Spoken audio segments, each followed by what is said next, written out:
Hello everyone.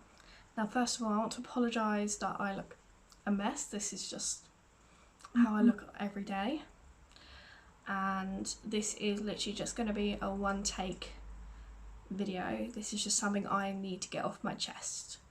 Now this is going to be my pregnancy and my birth story. Now most times when you see pregnancy and birth stories it's all lovely and all that kind of stuff. It's all, made to look good. Now I personally feel like mine wasn't the best. Like the pregnancy wasn't too bad, but the birth is definitely not what I wanted to be. So it started off on November the 1st, 2017, and I found out I was expecting my son. Now I got told before then that I would not be able to conceive children. Oh, sorry about that, baby's going to sleep. I got told that I would not be able to conceive children naturally because I had polycystic ovarian syndrome, which many women do have.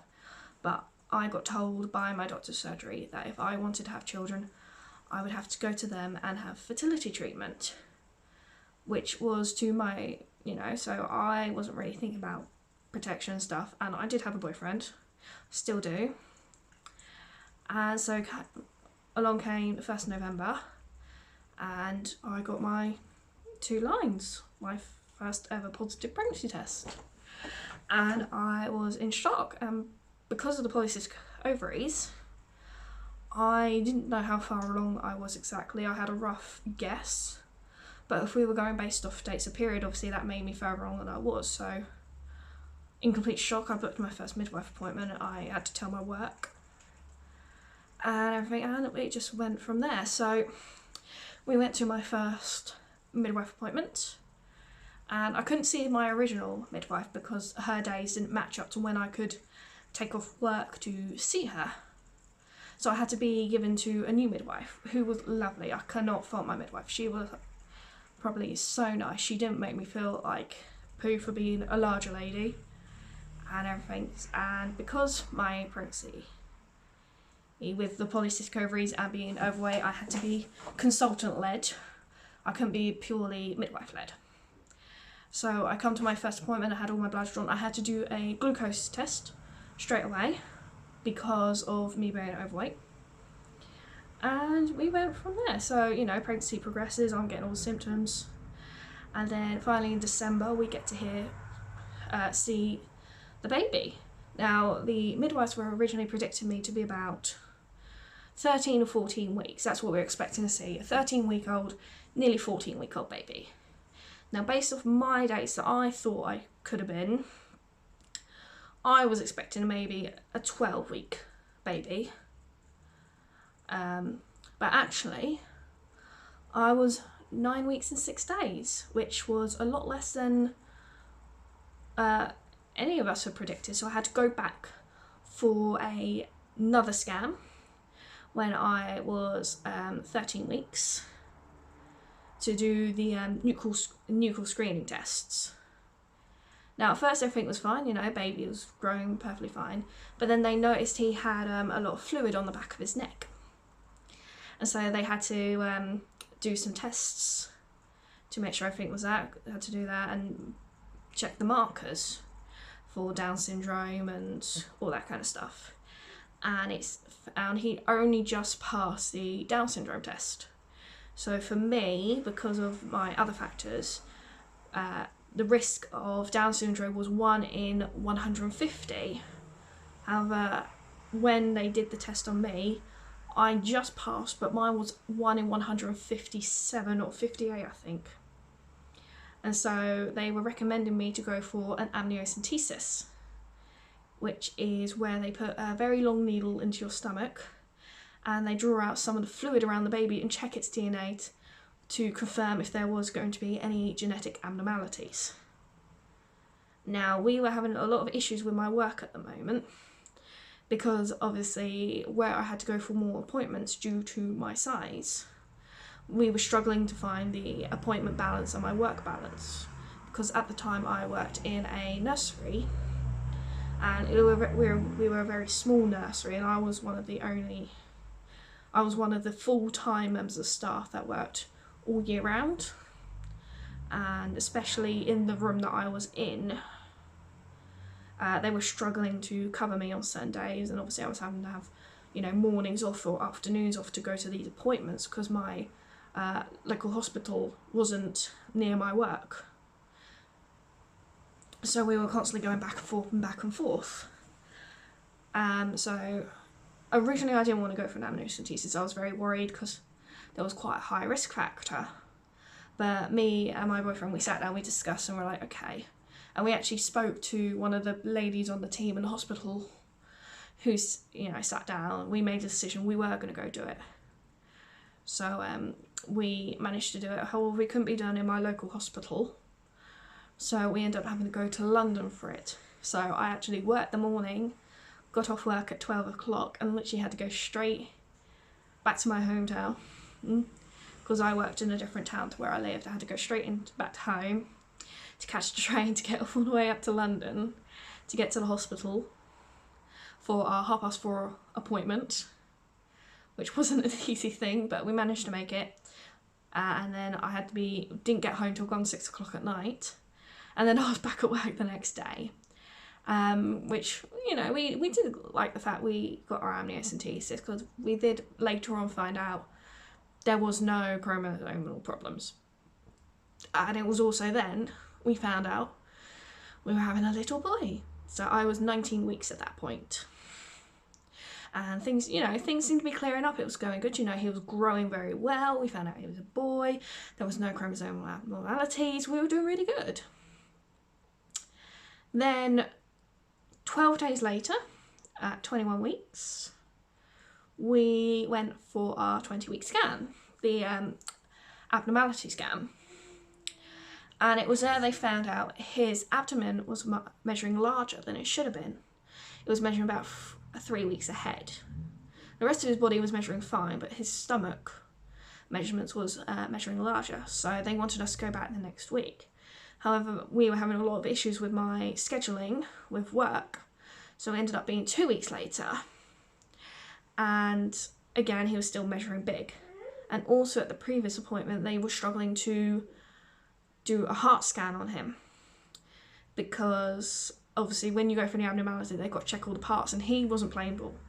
He was not. He was such a pickle for them. He was not allowing them to see his face, so they couldn't check his face for any abnormalities. He would not turn. We were wiggling and jiggling, and he just was not turning. So we had to go back so they could complete the scans.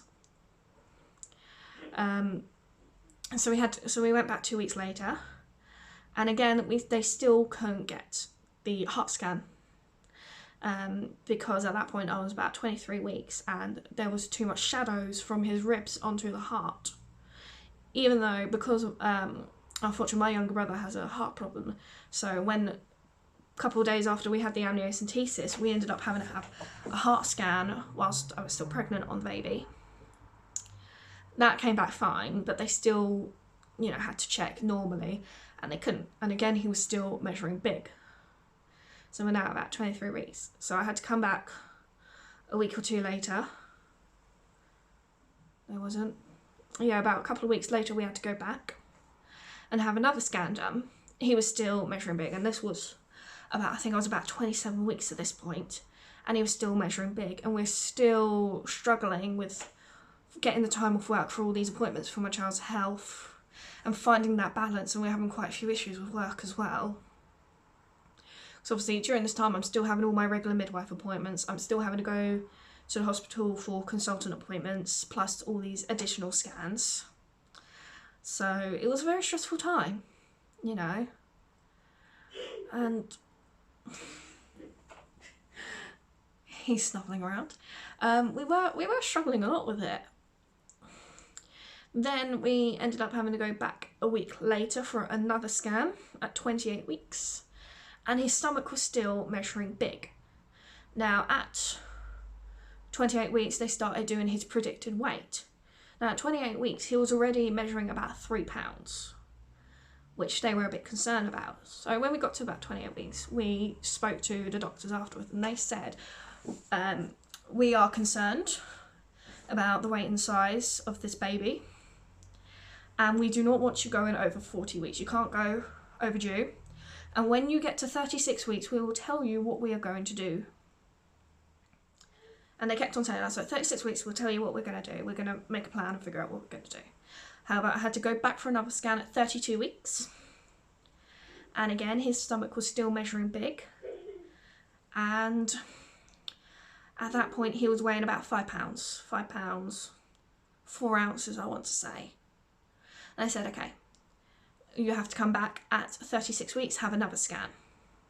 So we go at 36 weeks. Now, at 36 weeks, he was measuring £7 15 ounces. So he was very big. However, they were so busy that day, we didn't actually get to be seen by a doctor. We got seen by a midwife, and we said, right, the doctor said they're going to tell us what's going to happen today because he's measuring very large. Now, at this point, his abdomen measurement is about 39 weeks, but he's only about 36 weeks. And they said, oh no, you've got to come back in 2 weeks, come back in 2 weeks. So we weren't very happy with it, but there wasn't much more we could do. And we also later found out that my midwife should have been telling me that I needed to take aspirin throughout my pregnancy due to my higher BMI. There was more of a risk of blood clots and stuff, so I should have been taking aspirin.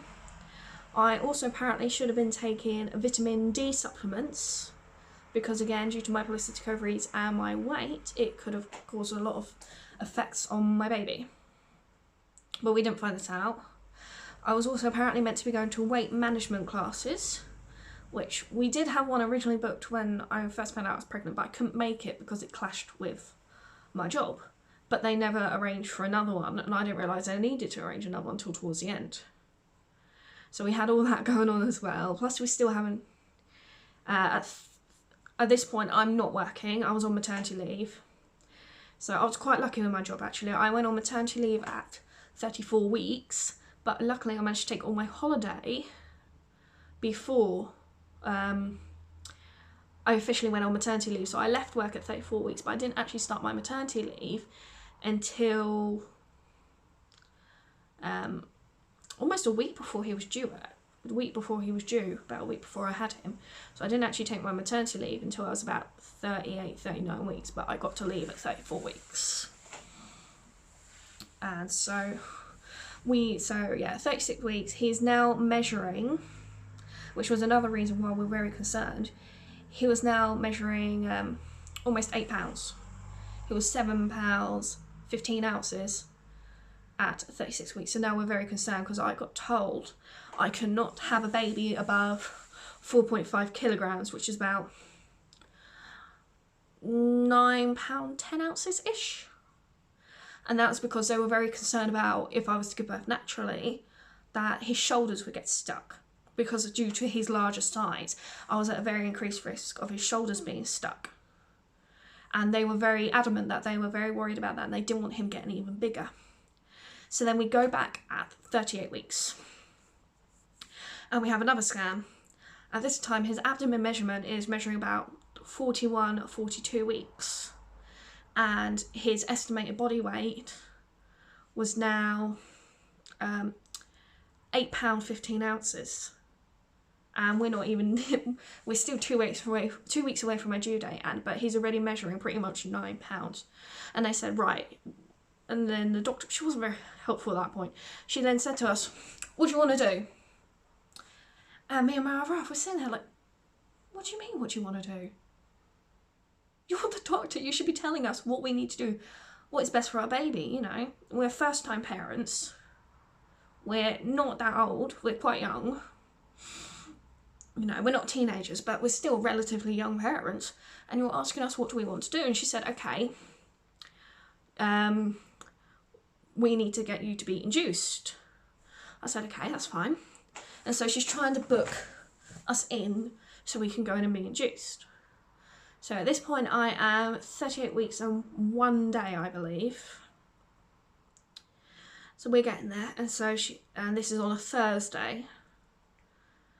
And so she said, okay, I know they're full Tuesday. So she rings up and said, is there any availability for Monday? And they said no. And they said, what about Wednesday? No, there's no availability. What about Thursday?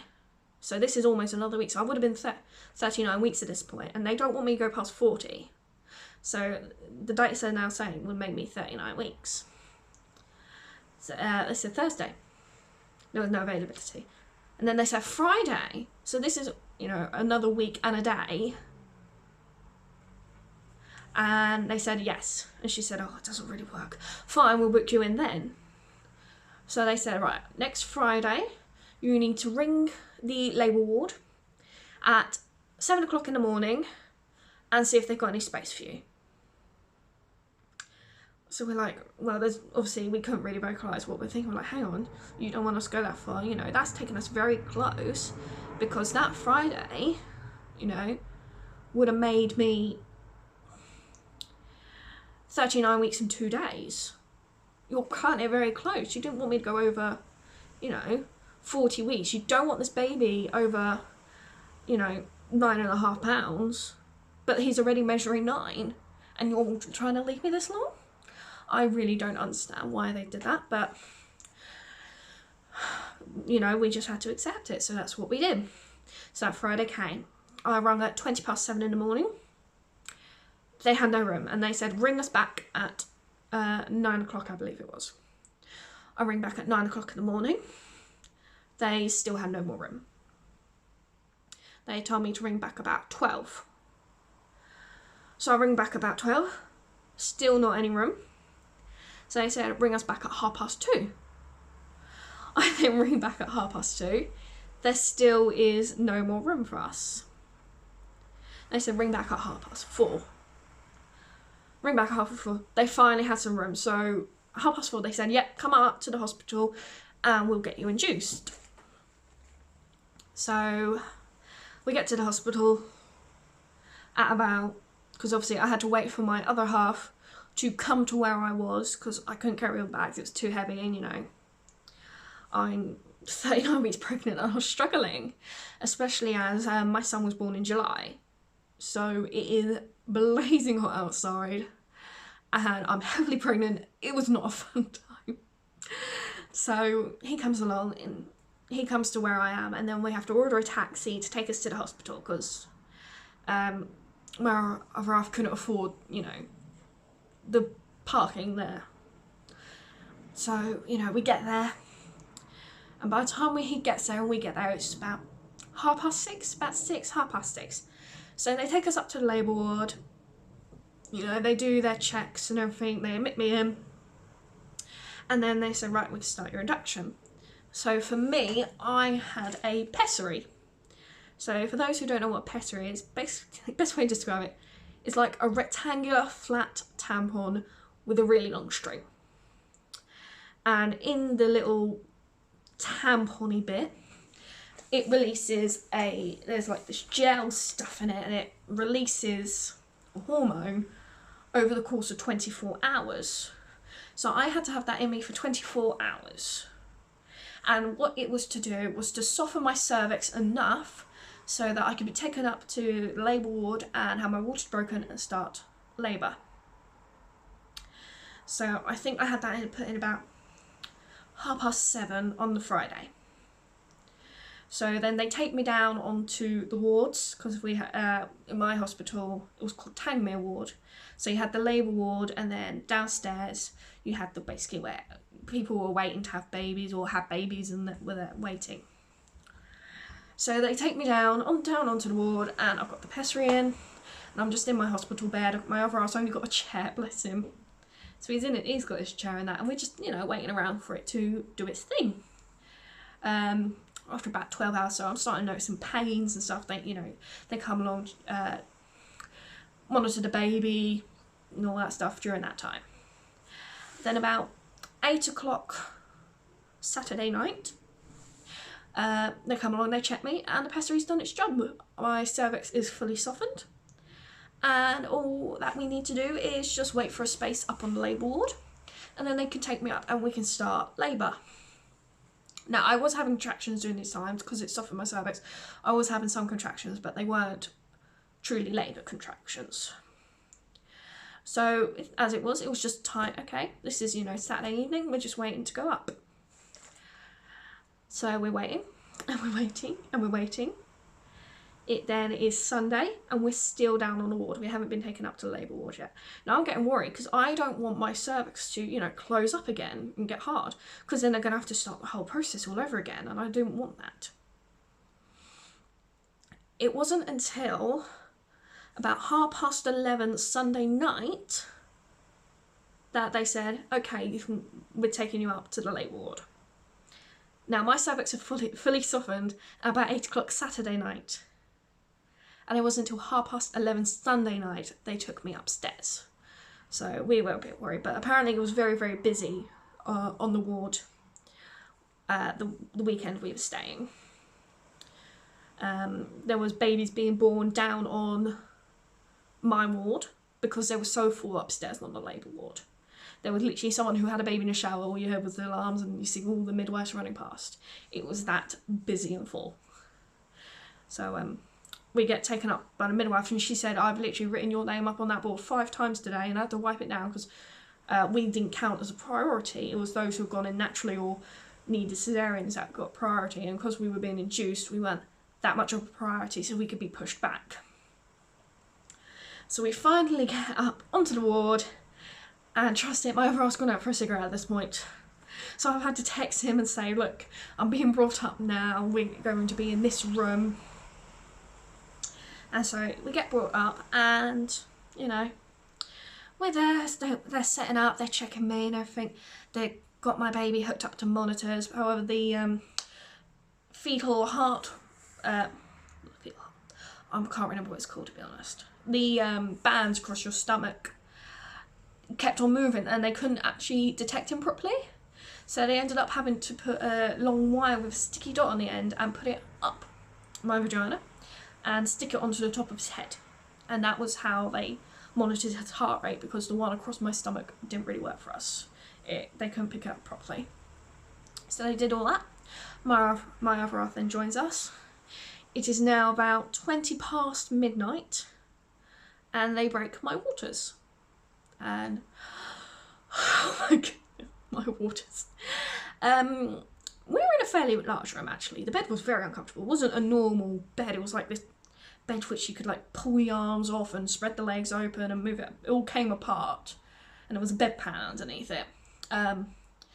So they break my waters, and, you know, starts off a little trickle. This is one thing they never tell you about how much waters you actually have. I don't know if I was just one with lots and lots of waters, but, you know, you hear about your water break, you just think it's one splash and it's done. No, no. So it started off, she's like, oh, I think I've done it. I'm like, okay. And then, you know, I feel a little trickle, and it just keeps going, and it's getting heavier and heavier, and it's literally pouring off the bed. It's going all over the floors. It's I flooded like half the room. And we're like, oh my goodness. So the midwife, she's going in the cabinet, she's trying to get, you know, the big puppy pad things. She's got all those, she's trying to mop it up the best she can. The domestics are called, and, you know, it's a lot. When the domestic lady comes in, she's like, whoa. She literally had to do like 3 loads of mopping just to get rid of the waters. It was, you know, we can have a giggle laugh about it now, but it was like, oh my god. So the waters are broken, and so they're just waiting for me to start getting contractions. Now, because that was what the plan was, break the waters and my body shouldn't go into labour. So we get there, and about 2 o'clock in the morning, my contractions still hadn't started. So they had to start me on oxytocin, which was a IV drip put into me to kickstart labour and start my contractions. So that took about 2 hours to kick in. So about 4 o'clock in the morning, my contractions started. And so I'm there, I'm contracting, and we're doing good, you know. And then about 6 o'clock in the morning, they said, right, you can have your gas and air. So between 4 and 6, I didn't have anything. It was just me and the contractions breathing through them. So at 6 o'clock in the morning, they gave me the gas and air. And then about 6:30, they checked me. And we're very happy because I'm 4 centimetres. Which is like, yay, we're on the right track, you know. And we're there, and they are telling me, though, because of how big the baby's going to be and because of my size and because I'm being induced, there is a very high risk of me needing to possibly have a caesarean. There is a very high chance that it could end up in a caesarean. So I said, okay, and they said, so we will probably put you on an epidural at some point. I said, okay, I want to try and go as long as I can just with the gas and air. I was very happy with the gas and air. And about an hour or so later, we get people come and said, oh, I heard you want an epidural. We're like, no, I'm happy with my gas and air. I want to try and do this properly. Not saying that if you have a caesarean, an epidural isn't properly, but for me, I wasn't opposed to an epidural, but I wanted it as a last resort. You know, I wanted to try and go as long as I could without an epidural. I was quite scared of getting it. So I was quite happy with my gas and air. I was getting through it. You know, we're making good progress. I'm already 4 centimetres. We're good. So they were like, okay, we'll come back in a bit. During the late hours of the morning, so between about 8 o'clock to 12 o'clock, they were really struggling to get the right levels for me because of the oxytocin. They were struggling to find the right balance because they don't want to give you too many contractions too quickly because it's going to tire you out. And they don't want you too tired before it comes to the pushing. So I ended up kept on getting like back-to-back contractions or even 3 contractions in a row without a break. And so they had to lower the dosage. And then it wasn't enough contractions because they were trying to aim for about 3 to 4 contractions every 10 minutes. That's what they were trying to aim to do, but they couldn't get the right balance. And it didn't help with the only position that I was comfortable in kept on cutting off their connection to my baby's heart rate. Because like I said before, I had the wire stuck to the top of his head, but the only position I was comfortable in, they kept on losing heart rate, so I had to keep on laying back, and they had to keep on getting his heart rate, so they had to keep on stopping the oxytocin, and then starting it back up, and then I think they stopped and started it in total about 4 times during the whole labour process. The epidural people come back about 10, 11 o'clock and they're like, right, you need to have an epidural. I'm like, no, I'm good. I said, okay, we're going to come back. We will come back. And then it got to about 1 o'clock and they come back. They said, right, you really need to have an epidural. They said, you know, things are, you know, it's still been a while. You need to have an epidural. I said, I really don't want it. They said, no, you really need to. I said, right, is that what is going to be best for me and my baby? And they said, yes. So I said, okay, we'll get it, because at this time I was having very painful contractions. They were still struggling with the balance. There was quite a lot still back to back. So I ended up having my epidural.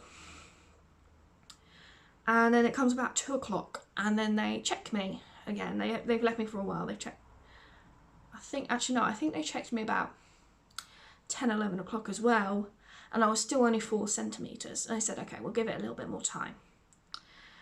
And then it got to 2 o'clock. And they checked me again. I was still only 4 centimetres. So I wasn't dilating anymore. So I'm having more and more contractions. They're getting more and more painful. But I wasn't dilating. So they said, okay, we're going to get... I said, oh, no, keep going. They said, right, we might need to do this. I'm like, no, just let me keep going. Give me a couple more hours. You know, baby was doing okay. He wasn't distressed at that point. He was fine. I was like, let's keep going. Just, you know... If it's not, then we'll do something else, but let me keep going. And they did. So at this point, I've got the epidural, we're all going good, and then it comes to about, they were late checking me, it came to about 5 o'clock, and they were checking me and they said, you're still 4. And then as the midwife took her hand out, there was meconium on her hand, and she said, right, you need to go in for a cesarean now. Baby needs to come out. Baby's getting distressed. And as she said that, his heart rate started dropping a bit. So for those of you who don't know, meconium is what they call baby's first poo. put it bluntly, is the baby's first poo. So he was getting distressed inside of me, and he had actually done a poo inside the womb, which is extremely dangerous. So they said, right, you need a cesarean now, he needs to get out now. So I'm like, okay, things are happening very, very fast. My other half, he's been chucked a pair of scrubs and some white boots. I've got the doctors coming in, they're talking to me. They're saying, right, we're going to do this, you're going to do this, you need to sign this consent form. And then I've got the anaesthetologist coming in, and he's explaining things to me. He said, right, this is what's going to happen and everything, and I have to sign even more forms. By about 6 o'clock, I was in the theatre. I was in the operating theatre, which is on the same floor as the labour ward. You literally just go down the hallway, and they've got the theatre at the end. So if there is an emergency, it's literally just wheel them down the hallway, and it's right there. So it's about 6 o'clock, and we're there, and we're just waiting for some other people. So we're literally in a room surrounded by all these different people. They're all introducing me. I can't remember what they are. It was going so quickly. And, you know, we're there, and, you know, we've got the doctor who's going to be performing the cesarean, you've got the doctor's assistant who's going to be there, you've got all these different nurses, and these, you know, the anaesthetic person, and somebody else, and they're waiting for a paediatric, we're waiting for the paediatric doctor to come. So we're there, they finally all turn up, and they say, right, they move me onto the bed, and we're there, and they said, right, we're going to start checking you and making sure you're fully numb. And so I'm laying there, and they're making sure they're doing it. And then they start poking, and certain bits are numb. And then they start pulling where they're going to be cutting, and they said, does that hurt? Now, earlier we've been explained that it could feel like pressure, but it shouldn't feel like pain. I said, no, that hurts. They said, is it pressure or is it pain? Because we did explain it could be pressure. I said, no, that is definitely pain, that hurts. I said, okay. So they gave me a stronger dose of the epidural. Waited about 5-10 minutes for that to kick in. And they checked me again. And they said, is that pressure or is that pain? I said, no, that's pain. They said, we're digging our nails and it should be hurting. I said, it's not, you know, I know it should be hurting, but it still hurts. So the rest of where they needed was fine, but exactly where they were going to make the incision, that was the bit that hadn't numbed properly. It was a lot numb, but I could still feel pain. I could still feel them digging with their nails as they were checking me. So they said, right, you need to be put to sleep. Which, hearing that is terrifying, because, you know, we're in an emergency situation.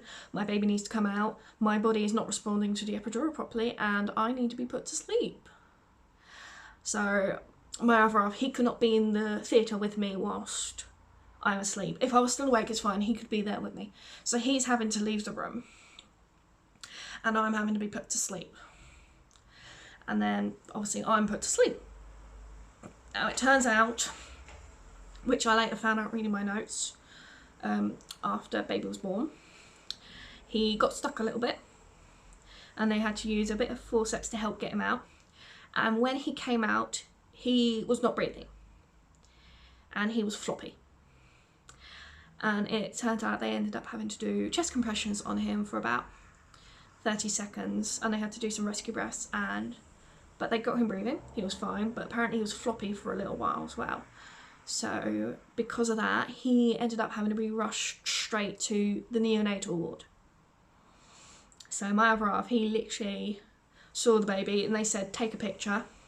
So they let him take a picture, and then baby got taken straight up to labour ward. My other half didn't get to hold him. I'm still asleep, and obviously they're stitching me up. I think I lost about 1,300 millilitres of blood, but according to my notes, I didn't have a transfusion. I didn't need that, but I did lose a bit of blood. And then they took me to another room where they put a medication on me to wake me up. And that was probably one of the most terrifying things ever, actually being woken up like that, because it's not like how you see in the films. It wasn't like a gentle, oh, I'm awake.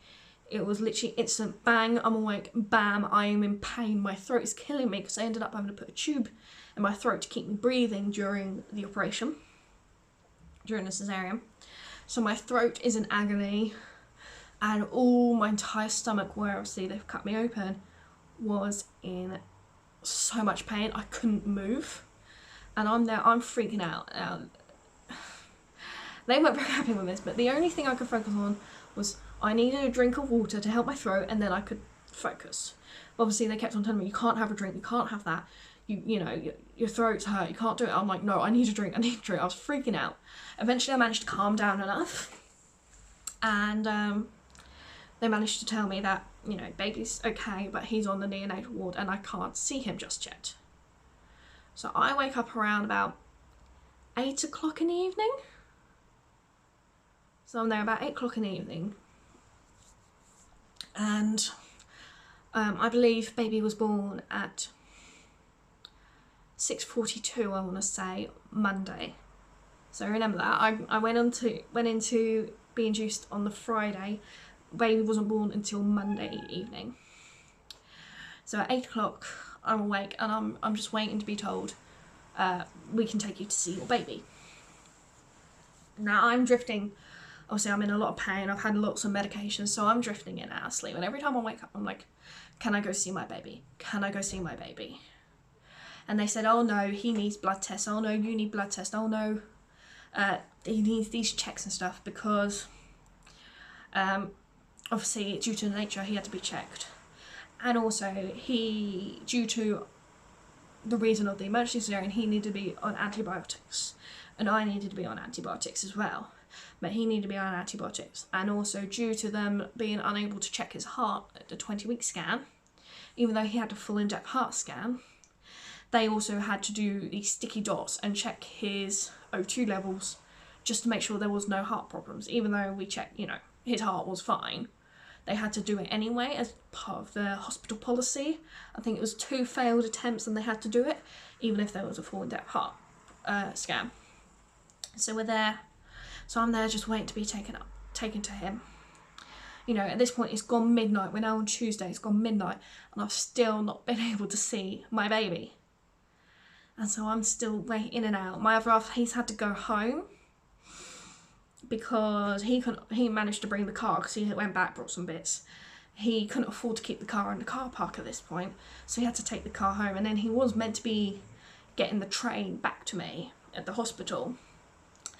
However, he ended up staying home for too long, having a cup of tea, and you know, that he ended up missing the last train, so he couldn't actually be with me when we eventually got my baby. So it was at 4 o'clock Tuesday morning that I got to see my baby. So you think about it. You know, 6:40 p.m. Monday he was born. I didn't get to see him until 4 o'clock Tuesday morning. And Jesus Christ, it was one of the best. I couldn't believe it. I'm just like, is that my baby?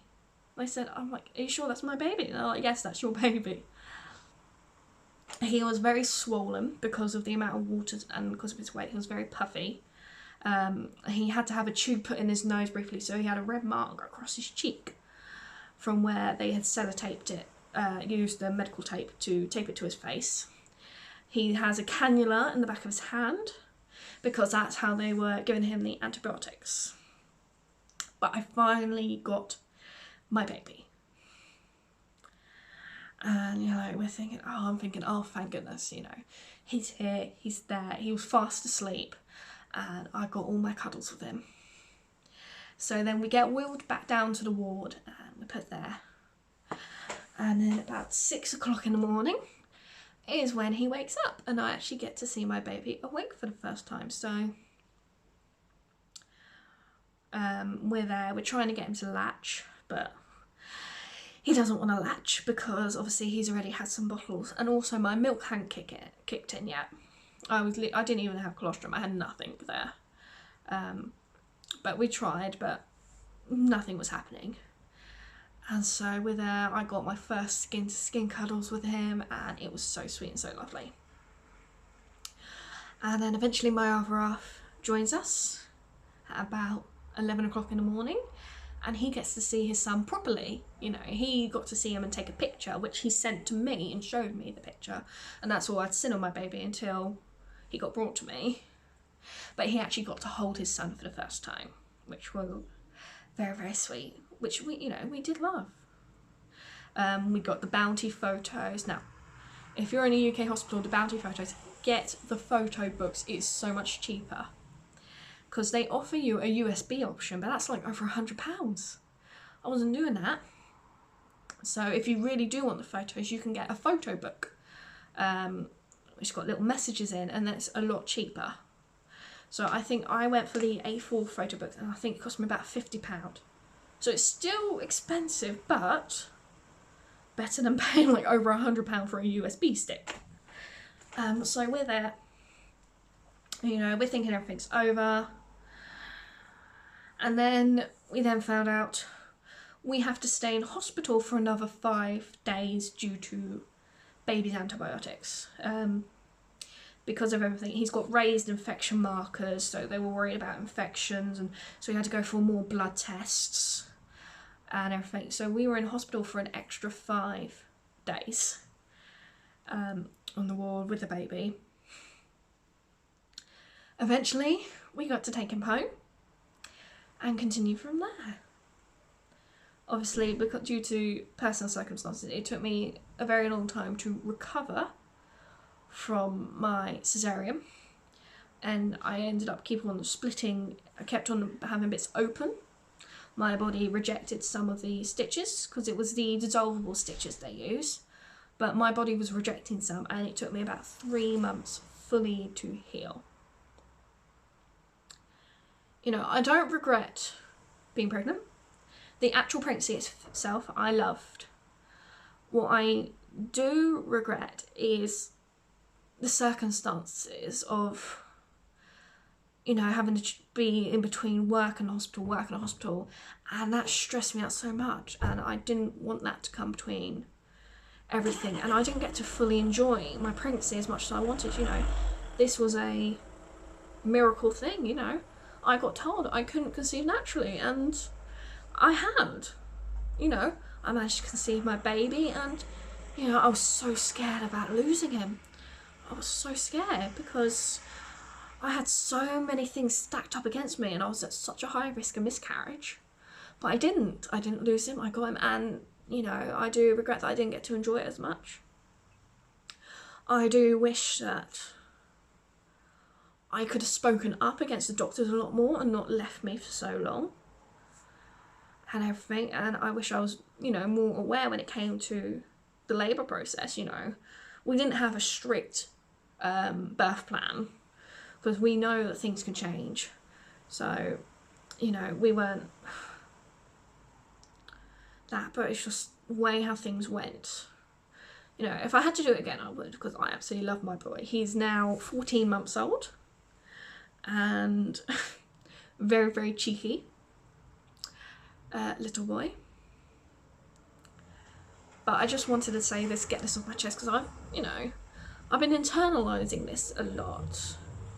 You know, sometimes I feel like I didn't get that, you know, I didn't get that moment of baby's been born straight to your chest, you know, you get that miracle moment. I never got that, you know. And I try not to let it bother me, but it does a little bit, you know. You all want that little miracle moment of, you know, baby's born, put there, you get the cuddle. I had such a long separation period, really, from him, you know, not as long as some people. I know people have had a lot worse, and I am grateful for what I have. But, you know, sometimes it is hard to internalise, and, you know, you think all these things. And again, I also wanted to make this, even if it may seem very rambly, again, as it is, it's just, I just need to get this off my chest. This is all just a one take thing. It's very, very long. I can see up on the camera, it's very, very long.